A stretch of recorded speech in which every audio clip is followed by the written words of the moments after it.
l'émission Saveurs divines. Cette bonne nouvelle du royaume sera prêchée dans le monde entier pour servir de témoignage à toutes les nations. Alors viendra la fin. Ce pain céleste vous est présenté par Immaculée Niraneza. Shalom, shalom, peuple de Dieu, chers amis, vous tous qui écoutez nos émissions Saveurs divines, que la joie de l'Éternel vous inonde, que la joie de la naissance de Jésus continue à remplir vos cœurs. Vraiment, je suis très honorée et très bénie de continuer de vous parler de Noël. J'espère que vous avez passé de bons réveillons, en tout cas ensemble. Continuons à rendre grâce à Dieu pour ces merveilleux moments où nous célébrons la naissance de notre Seigneur Jésus-Christ. Continuons donc sur ce thème et aujourd'hui nous allons voir ensemble comment vraiment Dieu a montré sa souveraineté dans la naissance de Jésus. Tout ce que nous pouvons apprendre, c'est que Dieu a été souverain, Dieu a manifesté son amour et il a utilisé vraiment des moyens qu'on ne s'y attendait pas parce que Dieu est souverain. Alors nous allons voir comment dans ces récits de la naissance, quelques leçons que nous pouvons apprendre qui nous montrent la souveraineté de Dieu dans cette histoire. Vraiment, je vous souhaite d'être à l'écoute et j'invite le Saint-Esprit qui continue à nous guider pour que nous puissions bien comprendre ce que nous pouvons tirer dans le récit de la naissance. Frères et sœurs, je vous propose de retourner dans l'Évangile selon Luc et voyons comment a été l'attitude de Marie lorsque l'ange Gabriel lui annonce la naissance. Lisons à partir du verset 34. Luc 34. Marie dit à l'ange: « Comment cela se fera-t-il, puisque je ne connais point d'homme ?» L'ange lui répondit: « Le Saint-Esprit viendra sur toi, et la puissance du Très-Haut te couvrira de son ombre. C'est pourquoi le Saint-Enfant qui naîtra de toi sera appelé Fils de Dieu. Voici Élisabeth, ta parente, a conçu elle aussi un fils en sa vieillesse, et celle qui était appelée stérile est dans son 6e mois, car rien n'était possible à Dieu. Marie dit: « Je suis la servante du Seigneur, qu'il me soit fait selon ta parole. » Et l'ange la quitta. Alors, chers amis, qu'est-ce que nous pouvons déjà apprendre de ces quelques versets? Ce que je retiens, c'est que Dieu n'a pas voulu que son fils soit issu d'une semence d'homme. Il a utilisé Marie pour qu'elle soit un moyen pour mettre son fils au monde. Alléluia. Dieu a choisi une vierge qui n'était pas connue.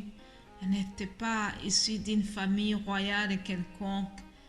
Marie, une fille ordinaire, simple. C'est ça que Dieu a choisi pour que son fils soit né d'elle. Alléluia. Dieu a choisi quelqu'un d'ordinaire pour lui faire une maman extraordinaire, la maman de Jésus. Alléluia. Ah, chers amis, chères dames, nous sommes honorés parce que Dieu a choisi que son fils soit né d'une dame comme nous autres. Il pouvait utiliser d'autres moyens pour que Jésus puisse arriver sur terre tout fait. C'était possible aussi. mais Dieu nous a honorés en le faisant naître par Marie. Parfois, quand j'y pense, je me dis que Dieu quand même nous a honorés à ce point de vue. J'essaie de me mettre à la place de Marie dans ces conditions, elle qui était fiancée à Joseph. Et Joseph aussi s'est bien conduit. Il n'a pas voulu rompre ses fiançailles. Joseph est entré dans le bon projet de Dieu. Alléluia. Merveilleux, n'est-ce pas? Une autre chose que je trouve dans ces récits de naissance, c'est que Jésus est né dans des conditions très difficiles, dans la pauvreté, dans une étable. Ils ont dit errer pour trouver un endroit où naître. Jésus était menacé de mort, il a dû fuir. Tout cela nous montre que les circonstances de la naissance du Seigneur sont vraiment révélatrices de ce que vit le vrai chrétien dans le monde. Nous sommes tous vraiment touchés. Nous sommes tous touchés. Nous sommes tous portés à la persécution, comme disait Timothée dans 1 Timothée 3,12. Donc on peut dire que suivre les pas de Jésus, c'est accepter parfois de subir ce qu'il a subi lors de sa naissance. Et je tiens à souligner aussi l'attitude de Marie lorsqu'elle apprend que Dieu lui confie cette très belle mission de porter Jésus-Christ. Au verset 38, nous voyons Marie qui dit à l'ange, « Je suis la servante du Seigneur, qu'il me soit fait selon ta parole. » Alléluia. L'obéissance de Marie, l'obéissance, la simplicité, l'attitude vraiment d'une personne qui obéit au plan merveilleux de Dieu pour sa vie et pour l'humanité entière. Alléluia, bravo Marie. Je suis la servante du Seigneur. Elle s'incline sur la volonté de Dieu. Alléluia, alléluia. Elle obéit. Et l'ange la quitta.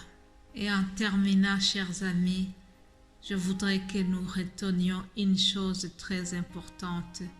C'est que la naissance de Jésus nous rappelle que Dieu a envoyé son Fils sur la terre pour me sauver de la mort éternelle qui menaçait mon âme. Alors vraiment, rendons toute la gloire à notre Dieu qui nous a sauvés, qui nous a envoyé le salut qui était promis, le Fils qui avait été annoncé par les prophètes. L'événement a eu lieu parce que Dieu ne ment pas. Dieu tient ses promesses. Alléluia, alléluia. Rendons grâce à notre Dieu car il n'a pas envoyé son Fils dans le monde pour qu'il juge le monde, mais pour que le monde soit sauvé par lui. Alléluia.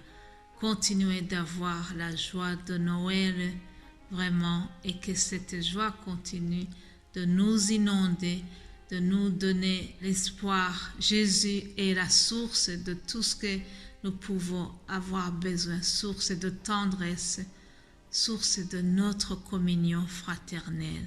Soyez bénis au nom de Jésus-Christ. Amen, amen.